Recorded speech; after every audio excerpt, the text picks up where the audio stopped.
Welcome to this step-by-step video on how to run a test case on the Doing ERP Kairos QA application. Log into the application using the given username and password. Once you are logged in, you will navigate to the dashboard screen. You can see the Run Test Case tab, which allows you to run the test case. Click on Run Test Case, choose the customer name, then choose the instance on which you want to run the test scripts. Select the module name. If you want to run Core HR, Learning, or Recruitment, select the module based on your subscription. For example, if you choose Learning, you can quickly download the test data. This test data file is a template where you must provide your test data depending on the different test cases.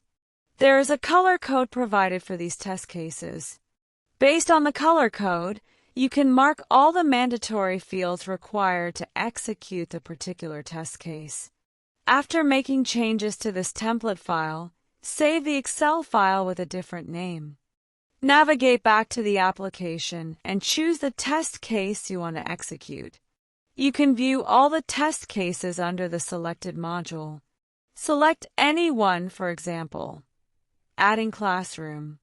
Once you choose the test case, you have the provision to either select multiple test cases for execution or execute a single test case. Click on Run. Here you must upload the test data.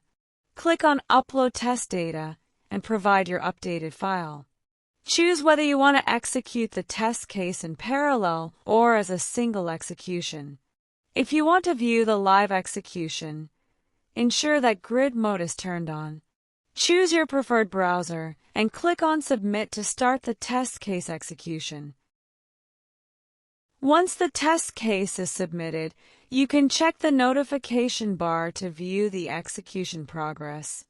Click on Notification, and it will show that your test case is running.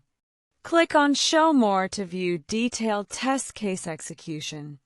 That's how you can quickly run a test case. Thank you for watching.